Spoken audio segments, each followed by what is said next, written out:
Você já teve aqueles momentos na vida em que uma única frase muda completamente como você enxerga sua própria existência? Eu tive.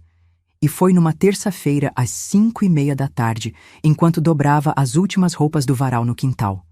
Me chamo Helena Aparecida dos Santos, tenho 58 anos e sempre fui daquelas mulheres que preferem resolver as coisas no silêncio em vez de fazer escândalo.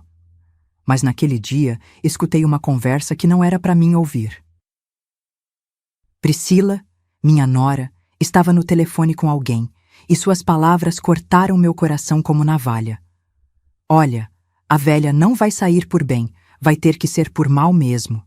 Essa casa é nossa agora, e eu não aguento mais dividir espaço com ela. Fiquei ali parada, com o lençol molhado nas mãos, sentindo meu mundo desabar. 8 anos depois de perder meu Antônio, 2 anos depois de abrir minha casa para meu filho Diego e sua esposa, eu descobria que, na verdade, era uma intrusa na minha própria vida. Minha mãe sempre dizia que a paciência da mulher tem limite, e que quando esse limite é ultrapassado, até o diabo se esconde. Naquele momento, olhando para aquelas paredes que eu mesma havia pintado, para o jardim que eu mesma havia plantado, eu senti algo acordar dentro de mim. Algo que estava adormecido fazia muito tempo. Mas deixa eu contar do início, porque toda a história tem um começo, e a minha começou muito antes daquela terça-feira maldita. Começou numa manhã de sábado, quando minha vida inteira mudou para sempre. Era madrugada de sábado quando o telefone tocou. Eu estava dormindo profundamente, sonhando com não sei mais o que, quando aquele barulho me tirou da cama de um pulo. Do outro lado da linha, uma voz trêmula me disse palavras que eu nunca mais esqueci. Senhora Helena, a senhora precisa vir para o hospital. Seu marido sofreu um acidente. Antônio morreu naquele dia. Meu companheiro de 26 anos, pai dos meus filhos, se foi por causa de um motorista bêbado que atravessou o sinal vermelho. De uma hora para outra, eu me vi viúva aos 50 anos, com 2 filhos ainda dependentes e uma casa para manter. Diego tinha 24 anos na época, estava terminando a faculdade de Educação Física com muito custo. Marcela, com 21, fazia enfermagem e trabalhava meio período num consultório.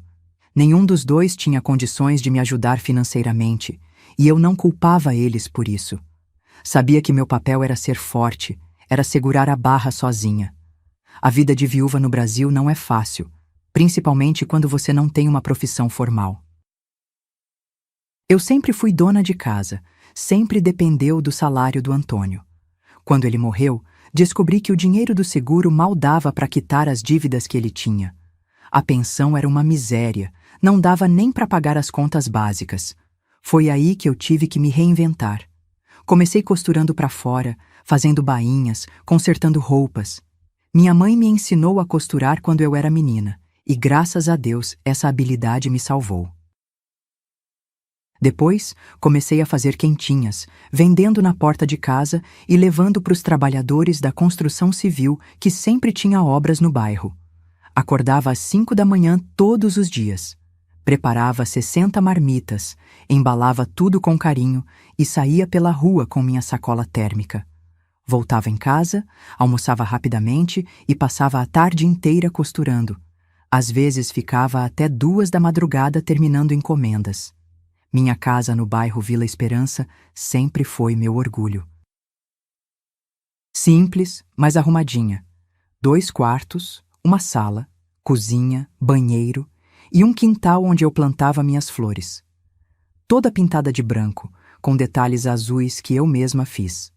O portão sempre bem cuidado, a calçada sempre varrida. Os vizinhos me respeitavam, sabiam que eu era trabalhadora e honesta. Foi nessa casa que eu criei meus filhos. Diego sempre foi o mais carinhoso, aquele que me abraçava quando eu chorava escondida. Marcela era mais independente, mais durona, mas no fundo também era doce. Ambos me ajudavam como podiam, mas eu sempre fiz questão de não sobrecarregar eles com minhas responsabilidades. Os anos passaram. Diego se formou, conseguiu emprego numa academia e começou a namorar Priscila. Ela era bem diferente de nós. Vinha de uma família de classe média, tinha curso superior, falava bonito. No começo, eu achei que seria bom para ele. Pensei que ela ia ajudar meu filho a crescer na vida. Marcela também arrumou um namorado, o Fábio. Ele trabalhava numa empresa de contabilidade. Era educado, bem apresentado. Parecia um bom rapaz, embora eu sempre sentisse que ele tinha alguma coisa meio estranha. Mas quem sou eu para julgar, né? Quando Diego anunciou que ia se casar com Priscila, eu fiquei feliz. Ofereci minha casa para eles morarem enquanto juntavam dinheiro para comprar a própria. Na minha cabeça, era temporário. Alguns meses, no máximo 1 ano. Priscila sorriu e disse que era uma ótima ideia, que ia ser muito bom conviver com a sogra querida. Querida. Essa palavra ela usava muito no começo. Obrigada, sogra querida.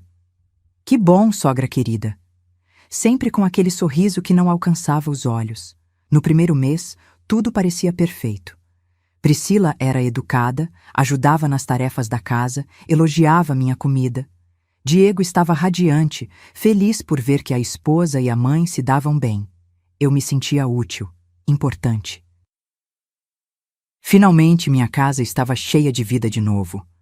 Mas as pessoas mostram quem realmente são com o tempo, e Priscila não foi diferente. A primeira mudança que eu notei foi na decoração. Ela começou a sugerir pequenas melhorias.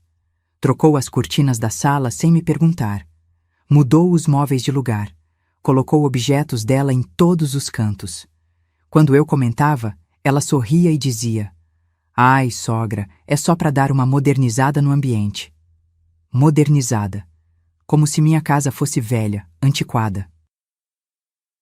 Como se eu não tivesse bom gosto. Depois vieram as críticas mais diretas. "Helena, você não acha que essas flores no quintal estão muito desorganizadas? Helena, será que você não poderia costurar no seu quarto? A máquina faz muito barulho na sala. Helena, suas amigas são simpáticas, mas elas falam muito alto quando vêm aqui. Minhas amigas, Dona Conceição, Dona Maria, Dona Lourdes, mulheres que me acompanhavam há anos, que costuravam comigo, que dividiam as alegrias e tristezas da vida." Priscila foi cortando essas visitas aos poucos, sempre com desculpas educadas, mas firmes. "Sogra querida, você não se importa se hoje eu não receber visitas, né? Estou com dor de cabeça." "Helena, será que suas amigas não poderiam vir outro dia? Hoje eu preciso descansar."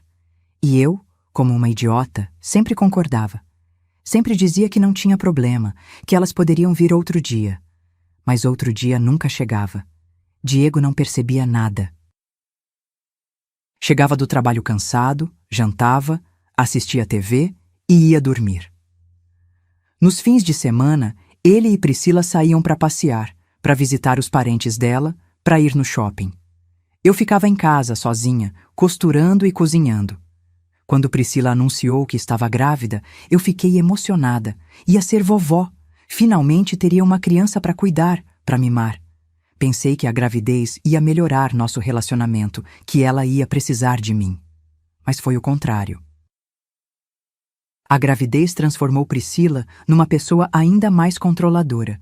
Ela dizia que precisava de silêncio absoluto, que não podia se estressar, que a casa tinha que estar sempre perfeitamente limpa por causa do bebê que ia chegar. "Helena, você precisa entender que agora há uma vida preciosa aqui dentro." Ela acariciava a barriga com ar de superioridade. "Tudo que eu faço é pensando no bem-estar do meu filho." Meu filho. Ela sempre dizia, meu filho, nunca nosso neto. Como se eu não tivesse direito nenhum sobre aquela criança. Foi mais ou menos nessa época que Marcela também se casou com Fábio. Eles foram morar num apartamento pequeno no centro da cidade. Fábio tinha conseguido um emprego melhor e Marcela estava ganhando bem no hospital onde trabalhava. Eu estava feliz por ela, mas também me sentia mais sozinha. Nas poucas vezes que Marcela vinha me visitar, Priscila sempre fazia questão de estar presente. Controlava a conversa, direcionava o assunto, não me deixava falar sozinha com minha própria filha. "Marcela, você não acha que sua mãe está trabalhando demais? Ela fica até tarde costurando. Isso não é bom na idade dela." Marcela, eu tenho notado que Helena anda meio esquecida. Outro dia, ela deixou o fogo ligado. Esquecida, velha, incapaz. Essas palavras começaram a fazer parte do vocabulário que ela usava para falar de mim. O pior de tudo era que Diego e Marcela começaram a acreditar nela. Começaram a me olhar com pena, como se eu fosse uma coitadinha que precisava ser protegida de mim mesma. Mãe, a Priscila tem razão. Você precisa diminuir o ritmo. Mãe, você já fez tanto pela gente. Agora é hora de descansar. Descansar. Essa palavra me dava calafrios. Eu não queria descansar. Queria continuar sendo útil, produtiva, importante. Mas ninguém parecia entender isso. O 6º mês de gravidez de Priscila foi quando as coisas realmente saíram do controle. Ela começou a mexer nos meus pertences, a revirar meus papéis. Dizia que estava organizando a casa, que queria deixar tudo mais funcional. Um dia, cheguei em casa depois de entregar as quentinhas e encontrei todos os meus documentos espalhados na mesa da cozinha. Priscila estava sentada, examinando cada papel com atenção. O que você está fazendo? Perguntei, tentando manter a calma. Ah, sogra, desculpa. É que eu estava procurando a conta de luz para pagar e acabei mexendo nas suas coisas sem querer. Ela sorriu, mas seus olhos estavam frios. Você tem muitos papéis aqui, né? Alguns bem antigos. Antigos. Ela tinha mexido nos meus documentos particulares, nas minhas economias, nos meus investimentos, coisas que não eram da conta dela. Priscila, esses são meus documentos pessoais, você não pode mexer neles. Ai, Helena, não fica brava. Eu só estava tentando ajudar a organizar. Ela fez uma cara de vítima. Agora que o bebê vai nascer, a casa precisa ficar mais organizada, né? Naquela noite, tranquei todos os meus papéis importantes no meu quarto. Mas o estrago estava feito. Priscila havia visto coisas que não deveria ter visto. Foi numa quinta-feira que tudo começou a fazer sentido. Eu estava na casa da Dona Conceição, minha vizinha e amiga de décadas. Ela tinha me chamado para tomar um café, e eu aproveitei porque sabia que em casa, Priscila estava recebendo as amigas dela para um chá de bebê. Helena, eu preciso te contar uma coisa, disse Dona Conceição, mexendo o açúcar no café com força. Mas não sei se você vai gostar de ouvir. Meu coração acelerou. Fala, Conceição. O que foi? Ontem eu escutei sua nora conversando no telefone, lá no quintal. Ela estava falando sobre você. Conceição me olhou com pena. Não eram coisas boas, Helena. Senti meu estômago gelar. O que ela disse? Ela estava falando sobre se livrar de você, sobre como a casa ia ficar melhor quando você saísse, sobre reformar tudo quando você não estivesse mais lá. As palavras da Conceição me atingiram como um soco no estômago, mas estranhamente não me senti surpresa. No fundo, eu já sabia. Já sentia, só não queria admitir. Tem mais, Helena. Ela estava falando sobre seus papéis, sobre suas economias. Parece que ela descobriu algumas coisas. Meu sangue congelou. Priscila havia mexido nos meus documentos e descoberto meus segredos. Segredos que eu guardava há anos, que nem meus próprios filhos conheciam. Conceição, eu preciso te contar uma coisa. Mas você promete que não vai falar para ninguém? Prometo, Helena. Pode falar. Eu não sou a mulher pobre e dependente que todo mundo pensa que eu sou. Conceição me olhou com surpresa. Como assim? Lembra quando o Antônio morreu? Todo mundo achou que eu não tinha nada, que ia passar necessidade. Mas eu sempre fui prevenida. Sempre guardei um dinheirinho aqui, outro ali. Durante todos esses anos, enquanto todo mundo pensava que eu estava só sobrevivendo, eu estava investindo. Investindo em quê, Helena? Em títulos de capitalização, em terrenos, em imóveis. Respirei fundo. Conceição, eu tenho 3 propriedades alugadas na cidade. Tenho investimentos que valem mais de R$300 mil e tenho um terreno no centro que hoje vale uma fortuna. Conceição quase derrubou a xícara de café. Helena, você está falando sério? Completamente sério. E tem mais. Essa casa onde eu moro, onde meu filho pensa que é dono junto com a esposa, essa casa nunca foi transferida para o nome do Antônio. Ainda está no nome do tio dele, que morreu há 5 anos. Mas eu já resolvi tudo isso. Está tudo no meu nome agora. Meu Deus, Helena. Seus filhos não sabem de nada? Não sabem de nada.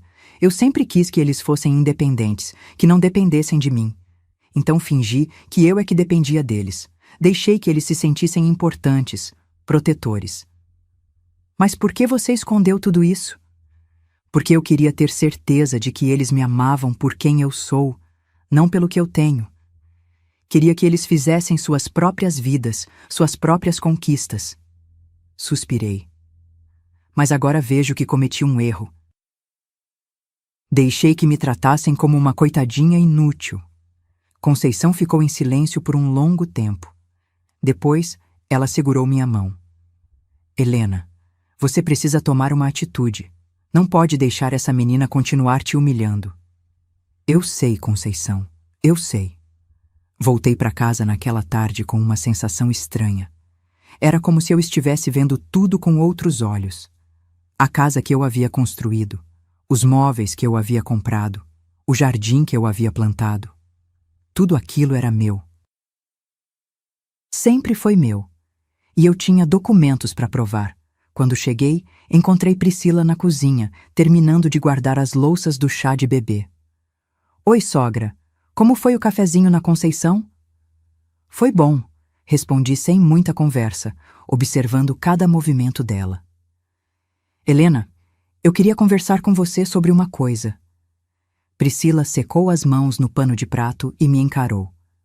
Agora que o bebê vai nascer, eu acho que a gente precisa reorganizar a casa. Reorganizar como? Bom, você sabe que o quarto que você usa como ateliê seria perfeito para o berçário. E sua máquina de costura faz muito barulho. Não vai ser bom para o bebê. Minha máquina de costura, meu ganha-pão, minha independência. E onde eu vou costurar? Ah, sogra, na sua idade você não precisava mais trabalhar tanto. O Diego ganha bem, pode sustentar a gente. Você merece descansar. Descansar. Lá estava aquela palavra de novo. Priscila, eu gosto de trabalhar, gosto de costurar. Não quero parar. Mas, Helena, você precisa pensar no que é melhor para a família. O bebê precisa de silêncio, de um ambiente tranquilo. E onde eu vou ficar? Priscila hesitou por um momento. Bom, tem aquela casa de repouso ali perto da igreja. Dona Antônia me disse que é muito boa, que as idosas lá são bem cuidadas. Casa de repouso. Ela queria me mandar para um asilo. Priscila, eu não vou para casa de repouso nenhuma. Esta é minha casa. Helena, você precisa ser realista.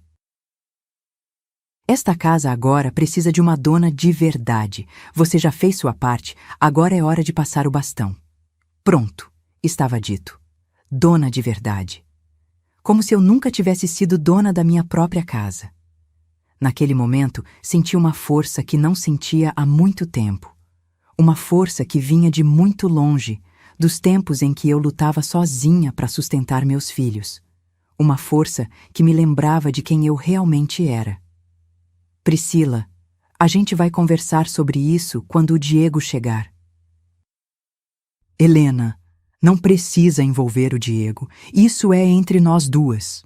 Não, Priscila.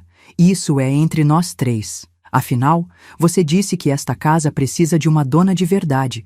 Então a gente vai esclarecer direitinho quem é a dona de verdade aqui. Ela me olhou com uma expressão que eu nunca tinha visto antes. Era medo. Priscila estava com medo. Na semana seguinte, as coisas pioraram drasticamente. Priscila começou a agir como se já fosse a dona da casa. Mudou a fechadura da porta da frente sem me consultar. Disse que era por segurança, por causa do bebê que ia nascer. Mas só ela e Diego tinham as chaves. Helena, você não se importa, né? É só uma questão de segurança. Qualquer coisa, é só tocar a campainha que a gente abre para você. Tocar a campainha. Na minha própria casa. No dia seguinte, chegou um caminhão com móveis novos. Priscila havia comprado um sofá, uma mesa de centro, uma estante. Tudo sem me perguntar. Meus móveis antigos foram parar na garagem. Ai, sogra, seus móveis estavam tão velhinhos, esses aqui vão ficar muito mais bonitos para receber as visitas quando o bebê nascer. Meus móveis. Móveis que eu havia comprado com o suor do meu trabalho, que tinham história, que tinham valor sentimental. Agora estavam empoeirados na garagem, como se fossem lixo. Diego chegou em casa naquele dia e nem percebeu a mudança, ou percebeu e fingiu que não viu. Elogiou a decoração nova, disse que a casa estava ficando mais moderna. Priscila, você tem um gosto excelente, a casa está linda. Excelente. A casa estava linda. Como se antes ela fosse feia, mal cuidada. Na quinta-feira dessa semana, aconteceu algo que me marcou profundamente. Eu estava na cozinha preparando o almoço quando escutei Priscila falando ao telefone na sala. Mãe, eu não aguento mais. Essa mulher não sai de perto de mim. Fica me vigiando, me controlando. Ela falava baixo, mas eu conseguia escutar cada palavra. Eu já falei pro Diego que a gente precisa encontrar uma solução. Não dá para criar uma criança com uma pessoa instável dentro de casa. Instável. Eu era instável. Não, mãe, ela não aceita ir para casa de repouso. Mas eu tenho um plano. Vou provocar uma situação que force ela a sair. Aí a gente fala que foi ela que quis ir embora. Provocar uma situação. Meu coração disparou. Que situação seria essa? Na sexta-feira, descobri. Cheguei em casa depois de entregar as quentinhas e encontrei a porta trancada. Toquei a campainha várias vezes, mas ninguém atendeu. Sabia que tinha gente em casa porque o carro do Diego estava na garagem. Comecei a chover. Uma chuva fina no começo, depois mais forte. Eu estava na rua, embaixo da chuva, sem conseguir entrar na minha própria casa. Tentei ligar para o Diego, mas ele não atendeu. Tentei ligar para Marcela, mas ela também não atendeu. Fiquei ali, encharcada, por mais de 3 horas. Quando finalmente a porta se abriu, era Priscila. Ela me olhou com uma expressão de falsa surpresa. Ai, Helena, você está aí fora? Eu não escutei a campainha. Priscila, eu toquei a campainha várias vezes. Tem 3 horas que eu estou aqui. Nossa, que estranho. Deve estar com defeito. Ela me olhou de cima a baixo, vendo eu pingando água no chão. Você está toda molhada. Não era melhor ter ficado em algum lugar esperando a chuva parar? Priscila, esta é minha casa. Eu não deveria ter que ficar na rua esperando chuva parar. Helena, você está exagerando. Foi só um mal-entendido. Mal-entendido. 3 horas na chuva era mal-entendido. Naquela noite, deitada na minha cama com febre e tremendo de frio, eu tomei uma decisão. Não podia mais continuar assim. Não podia mais aceitar ser humilhada na minha própria casa. No sábado de manhã, liguei para Dona Conceição. Conceição, eu preciso da sua ajuda. Você pode vir aqui em casa? Claro, Helena. Está tudo bem? Não, não está, mas vai ficar. Conceição chegou em casa no meio da manhã. Priscila estava na sala, assistindo TV, com a barriga de 8 meses bem à mostra. Diego havia saído para trabalhar. Oi, Dona Conceição, tudo bem? Priscila sorriu educadamente. Tudo bem, querida. Vim conversar com a Helena. Ah, claro. Ela está no quarto arrumando umas coisas. Fomos para o meu quarto e fechamos a porta. Conceição me olhou com preocupação. Helena, você está péssima. Que foi que aconteceu? Contei para ela sobre o episódio da chuva, sobre a fechadura, sobre os móveis. Conceição ficou indignada. Helena, isso é abuso. Você não pode aceitar isso. Eu sei, Conceição. Por isso que eu te chamei. Respirei fundo. Eu vou contar a verdade para eles. Hoje. Você tem certeza? Tenho. Não aguento mais fingir que sou uma coitadinha dependente. Cansei de ser humilhada por uma menina que não tem nem ideia de quem eu realmente sou. Conceição sorriu. E você quer que eu esteja aqui quando isso acontecer? Quero. Você é a única pessoa que sabe a verdade. Preciso de uma testemunha. Então vamos fazer isso direito. Você tem todos os documentos organizados? Tenho. Estão todos aqui no meu quarto, num cofre que ela nem sabe que existe. Então vamos esperar o Diego chegar. Essa conversa tem que ser com os dois. Diego chegou em casa às 6 da tarde. Priscila estava na cozinha, terminando de fazer o jantar. Eu estava na sala, com Conceição esperando. Oi, mãe. Oi, dona Conceição. Diego me deu um beijo na testa. Que bom que a senhora está aqui. Faz tempo que não vem nos visitar. Diego, senta aqui. Eu preciso conversar com vocês dois. Conversar sobre o quê, mãe? Priscila, você pode vir aqui, por favor? Priscila veio da cozinha, secando as mãos no avental. Que foi, Helena? Sentem aqui, os dois. Eles se sentaram no sofá novo, me olhando com curiosidade. Conceição estava ao meu lado, me dando apoio moral. Eu vou contar para vocês uma coisa que vocês não sabem sobre mim. Respirei fundo. Sobre quem eu realmente sou. Mãe, você está bem? Você parece estranha, disse Diego. Estou ótima, filho. Aliás, estou melhor do que estive em muito tempo.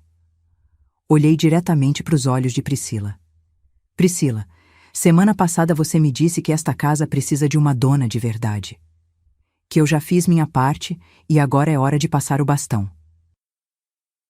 Helena, eu não quis dizer... Deixa eu terminar. Levantei a mão. Você também disse que eu sou instável, que não dá para criar uma criança com uma pessoa como eu dentro de casa. Diego me olhou com surpresa. Mãe, quando a Priscila disse isso? Quinta-feira passada, quando ela estava falando com a mãe dela no telefone. Eu escutei tudo. Priscila ficou vermelha. Helena, você não entendeu direito... Entendi muito bem. Você também disse que tinha um plano para me provocar e me forçar a sair de casa. Foi por isso que na sexta-feira você me deixou 3 horas na chuva, não foi? Que história é essa de ficar na chuva? Diego olhou para a esposa. Diego, foi um mal-entendido. Eu não escutei a campainha. Priscila, você mentiu pro meu filho. Você me viu pela janela? Eu sei que você me viu. Você me deixou na chuva de propósito. Helena, você está exagerando. Não estou exagerando nada. Levantei e fui até meu quarto. Voltei com uma pasta cheia de documentos. Já que você quer tanto saber quem é a dona de verdade desta casa, vamos esclarecer isso agora. Coloquei a pasta na mesa de centro e abri. O primeiro documento que tirei foi a escritura da casa. Esta é a escritura desta casa. Olha aqui o nome do proprietário. Diego pegou o documento e leu. Helena Aparecida dos Santos. Ele me olhou confuso. Mãe, mas como? Eu pensei que a casa estava no nome do pai. Nunca esteve no nome do seu pai. Sempre esteve no nome do tio dele, que morreu há 5 anos. Mas agora está no meu nome. Eu regularizei tudo. Priscila estava branca. Mas como você conseguiu dinheiro para regularizar? Essa é uma boa pergunta. Tirei outros documentos da pasta. Estes são meus extratos bancários, minhas aplicações, meus títulos de capitalização. Diego pegou os papéis e começou a ler. Seus olhos foram ficando cada vez mais arregalados. Mãe, isso aqui está dizendo que você tem mais de 300 mil reais investidos. Isso mesmo, filho. Mas como? Você sempre disse que não tinha dinheiro. Eu nunca disse que não tinha dinheiro. Vocês assumiram que eu não tinha. Eu apenas nunca corrigi essa impressão. Priscila estava tremendo. Helena, você escondeu isso da gente? Escondi. E sabe por quê? Porque eu queria ter certeza de que vocês me amavam por quem eu sou, não pelo que eu tenho. Tirei mais documentos da pasta. Estas são as escrituras de outras 2 propriedades que eu tenho na cidade. Apartamentos que eu alugo há 3 anos. Diego estava boquiaberto. Mãe, você tem 3 imóveis? Tenho. E este aqui? Mostrei outro documento. É a escritura de um terreno no centro da cidade que eu comprei há 10 anos. Hoje ele vale mais de R$ 500.000 por causa da expansão urbana. Priscila tentou falar, mas sua voz saiu como um sussurro. Helena, eu não entendo. Você não entende porque sempre me viu como uma velha coitada que dependia da caridade dos filhos. Olhei para ela com firmeza. Mas eu nunca dependi de ninguém, Priscila. Nem do meu marido quando ele era vivo, nem dos meus filhos depois que ele morreu. Mãe, mas por que você escondeu tudo isso? Diego ainda estava processando a informação. Porque eu queria que vocês fossem independentes. Queria que vocês conquistassem suas próprias coisas, fizessem suas próprias vidas. Se vocês soubessem que eu tinha dinheiro, talvez nunca tivessem se esforçado para crescer sozinhos. Mas, mãe, você nos deixou passar necessidade. Vocês nunca passaram necessidade, Diego. Vocês sempre tiveram teto, comida, educação. O que vocês não tiveram foi luxo, e isso foi bom para vocês. Conceição, que até então estava quieta, resolveu falar. Helena sempre foi uma mulher muito inteligente. Ela trabalhava o dia todo, mas também investia cada centavo que sobrava. Enquanto todo mundo achava que ela estava só sobrevivendo, ela estava construindo um patrimônio. Priscila finalmente conseguiu falar. Helena, se você tem tanto dinheiro assim, por que vive de forma tão simples? Porque eu gosto da minha vida simples. Gosto de costurar, gosto de cozinhar, gosto de cuidar da minha casa. Não preciso ostentar para ninguém. Mas você podia ter nos contado? Podia, mas não quis. E agora eu sei que tomei a decisão certa. Peguei mais um documento. Este aqui é um relatório que eu mandei fazer sobre a situação financeira de vocês dois. Diego me olhou assustado. Que tipo de relatório? Um relatório completo. Dívidas, financiamentos, cartão de crédito, nome sujo no SPC. Olhei diretamente para Priscila. Você sabia que sua esposa deve no cartão de crédito o equivalente a 1 ano do seu salário? O quê? Diego virou para Priscila. Que história é essa? Priscila estava vermelha de vergonha. Diego, eu posso explicar. E você sabia que ela tem o nome sujo no SPC por causa de compras parceladas que ela não conseguiu pagar? Priscila, isso é verdade? Diego estava chocado. Diego, foram só algumas coisinhas pro bebê? Algumas coisinhas? Mostrei o relatório. R$ 15.000 em dívidas no cartão, mais 8.000 em crediário de lojas. Isso sem contar o financiamento do carro que vocês fizeram em nome do Diego. Diego pegou o relatório e começou a ler. Sua expressão foi mudando de surpresa para raiva. Priscila, você me escondeu tudo isso? Diego, eu ia te contar. Quando? Quando a casa fosse penhorada. Ah, mas vocês não vão perder a casa, eu disse calmamente.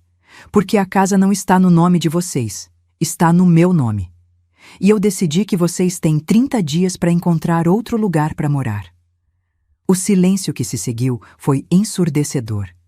Diego me olhava como se não me conhecesse. Priscila estava pálida como um fantasma. Mãe, você não pode estar falando sério. Diego finalmente disse. Estou completamente séria, filho. Durante 2 anos eu engoli humilhações em silêncio. Deixei essa menina me tratar como se eu fosse uma empregada na minha própria casa. Aceitei ser diminuída, desrespeitada, humilhada. Mas acabou. Helena, eu nunca quis te humilhar. Priscila tentou se defender. Não? Então, o que foi aquilo de me deixar na chuva? O que foi aquilo de mexer nos meus documentos? O que foi aquilo de querer me mandar para casa de repouso? Casa de repouso? Diego olhou para a esposa horrorizado. Você falou em casa de repouso? Diego, foi só uma ideia. Uma ideia? Você queria mandar minha mãe para um asilo? Diego, não foi assim. Foi exatamente assim. Guardei os documentos na pasta.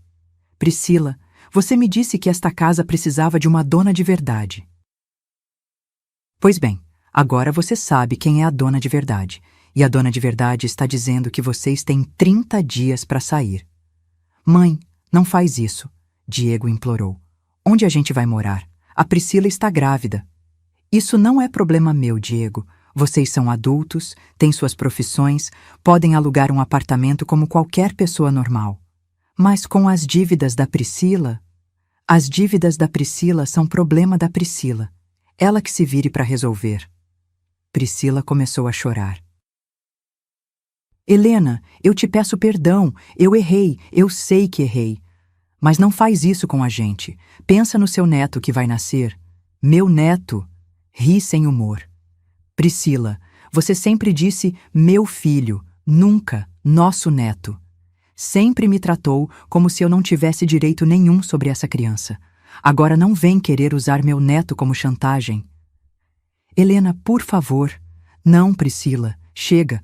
Vocês têm 30 dias. E mais uma coisa, podem levar a decoração nova. Vão precisar vender tudo mesmo para pagar as dívidas. Os 30 dias passaram mais rápido do que eu imaginava.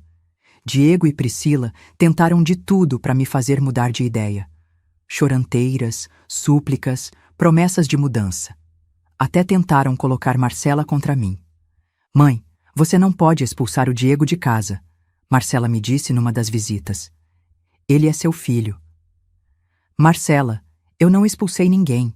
Eu apenas disse que não quero mais ser desrespeitada na minha própria casa. Mas a Priscila está grávida. E eu tenho pena da criança que vai nascer, mas não posso continuar sendo humilhada por causa disso. Marcela ficou quieta por um momento. Mãe, é verdade que você tem dinheiro guardado? É verdade. Por que você nunca nos contou? Pelos mesmos motivos que eu expliquei para o seu irmão. Eu queria que vocês fossem independentes.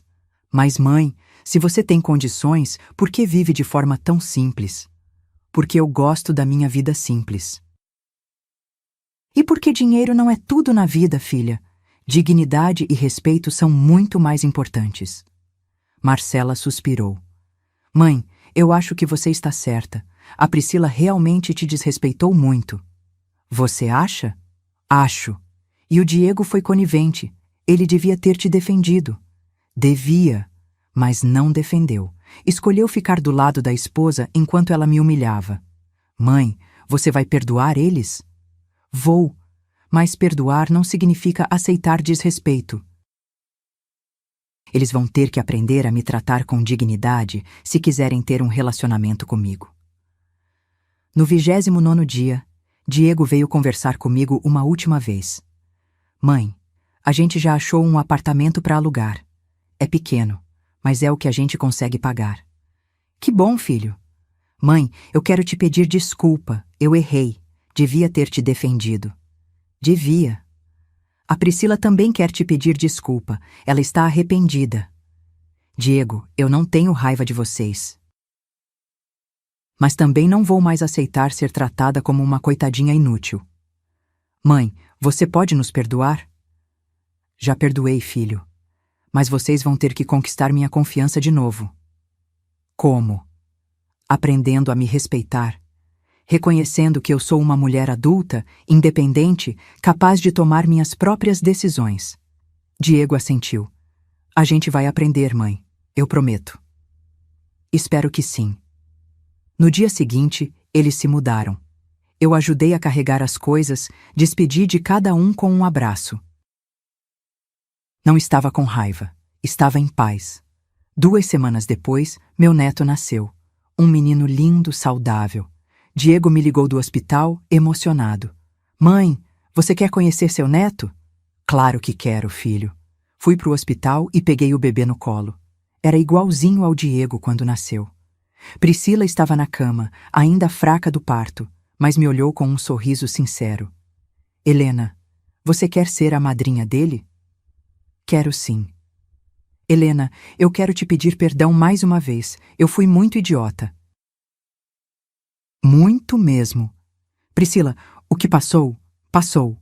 Agora é hora de recomeçar. Você pode nos perdoar de verdade? Já perdoei, mas as coisas vão ser diferentes agora. Vocês vão ter que aprender a me respeitar. A gente vai aprender. eu prometo. 6 meses depois, minha vida estava completamente transformada. Com a casa só para mim, resolvi realizar um sonho antigo: transformar parte dela num ateliê de costura profissional. Contratei um pedreiro e reformei o quarto que era do Diego. Virou um ateliê lindo, com boa iluminação, espaço para várias máquinas, prateleiras para tecidos. Comecei a dar aulas de costura para mulheres da terceira idade do bairro. Dona Helena, a senhora é uma inspiração para a gente, disse Dona Maria, uma das alunas. A senhora prova que nunca é tarde para recomeçar. Nunca é tarde para nada, Dona Maria. Nunca é tarde para exigir respeito, nunca é tarde para defender nossa dignidade. Marcela se separou do Fábio 3 meses depois do episódio. Descobriu que ele tinha casos extraconjugais e estava desviando dinheiro da empresa onde trabalhava. Veio me procurar, chorando. Mãe, você estava certa sobre o Fábio. Ele não prestava mesmo. Filha, eu nunca gostei muito dele, mas não era meu lugar julgar. Você que tinha que descobrir sozinha. Mãe, eu posso voltar a morar com você? Pode, mas em condições diferentes das que eram antes. Como assim? Você vai pagar aluguel, vai dividir as despesas da casa, vai ter suas responsabilidades. Marcela sorriu. Claro, mãe, eu quero ser tratada como adulta, não como filha dependente. Então está combinado. Marcela voltou a morar comigo, mas nossa relação agora era de mulher para mulher, de igual para igual. Ela me ajudava no ateliê, cuidava da parte administrativa. Era uma parceria de verdade. Diego e Priscila vinham me visitar toda semana com o bebê. Priscila havia mudado completamente. Era respeitosa, carinhosa, grata. A realidade financeira tinha ensinado para ela o valor das coisas. Helena, eu queria te agradecer. Ela me disse numa dessas visitas. Agradecer por quê? Por ter me dado uma lição que eu precisava aprender. Eu estava ficando uma pessoa horrível e você me mostrou isso. Priscila, o que importa é que você aprendeu. Aprendi. E agora eu ensino para o meu filho o valor do respeito, da gratidão, da humildade. Diego também havia mudado. Estava mais maduro, mais responsável. Havia assumido as dívidas da esposa e estava pagando uma por uma. Trabalhava numa segunda academia nos fins de semana para aumentar a renda. Mãe, obrigado por não ter desistido da gente, ele me disse. Filho, eu nunca desisti de vocês. Só exigi que vocês me respeitassem. A gente entendeu. E a gente está aprendendo a ser uma família de verdade. Epílogo. A mulher que eu sempre fui. Hoje, quando olho para trás, vejo que aquela terça-feira à tarde, quando escutei Priscila falando sobre se livrar de mim, foi o melhor dia da minha vida. Foi o dia em que eu parei de fingir ser uma coitadinha e assumi quem eu realmente sempre fui. Uma mulher forte, independente, inteligente. Estou aqui agora, no meu quintal, regando minhas flores. São 6 da manhã. O sol está nascendo e eu sinto uma paz que não sentia há anos. Minha casa está organizada do jeito que eu gosto. Meu ateliê está funcionando perfeitamente.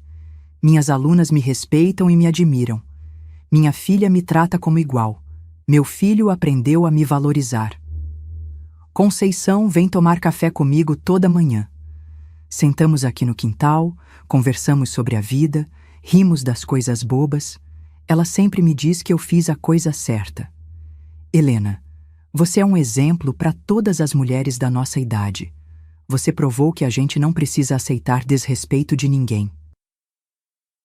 Conceição, eu só fiz o que qualquer pessoa deveria fazer.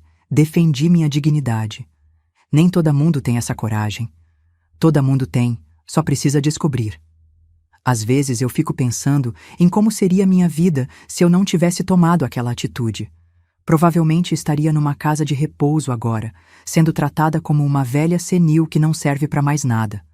Ou talvez estivesse ainda na minha casa, mas sendo humilhada diariamente, fingindo que não via, fingindo que não doía. Mas não. Eu escolhi a dignidade. Escolhi o respeito.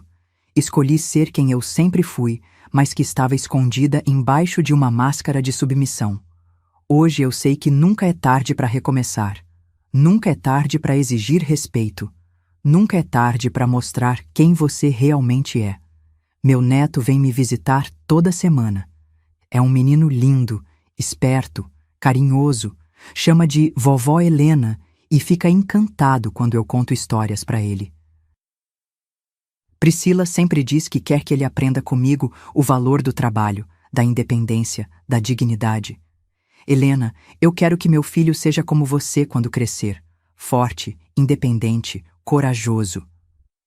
Ele vai ser, Priscila. Vocês estão educando ele direito agora. Diego abriu uma conta poupança para o filho. Todo mês ele deposita um pouquinho, pensando no futuro da criança. É uma lição que ele aprendeu comigo. A importância de ser prevenido, de guardar dinheiro, de ser independente. Mãe, eu quero que meu filho nunca passe pelo que a gente passou. Quero que ele sempre saiba valorizar as pessoas importantes da vida dele. Ele vai saber, filho, porque agora vocês sabem ensinar isso para ele. Minha vida hoje é exatamente como eu sempre quis que fosse. Simples, mas digna. Tranquila, mas produtiva. Independente, mas cercada de amor verdadeiro. Às vezes, quando estou costurando, escuto as vizinhas comentando sobre minha história. Dona Helena mostrou para a nora dela que idade não é sinônimo de fraqueza. Dona Helena provou que mulher independente é mulher respeitada. Dona Helena é um exemplo para a gente. Exemplo. Essa palavra me emociona, porque significa que outras mulheres podem se inspirar na minha história, podem entender que nunca é tarde para exigir respeito, nunca é tarde para mostrar quem você realmente é. Se você está lendo minha história e se identificando com alguma coisa, eu quero te dizer uma coisa. Você é mais forte do que imagina. Você é mais capaz do que pensam. Você merece respeito, merece dignidade, merece ser tratada com amor verdadeiro. Não aceite migalhas de afeto. Não aceite ser diminuída. Não aceite ser tratada como se você fosse um peso na vida dos outros. Você tem valor, você tem história, você tem dignidade. E nunca, nunca é tarde para recomeçar. Agora, se me dão licença, vou preparar um café bem gostoso. Conceição já deve estar chegando, e a gente tem muita coisa para conversar. A vida continua, e ela está mais bonita do que nunca, porque eu finalmente voltei a ser quem sempre fui. Helena Aparecida dos Santos, mulher forte, independente e dona da própria vida. E essa é a melhor sensação do mundo.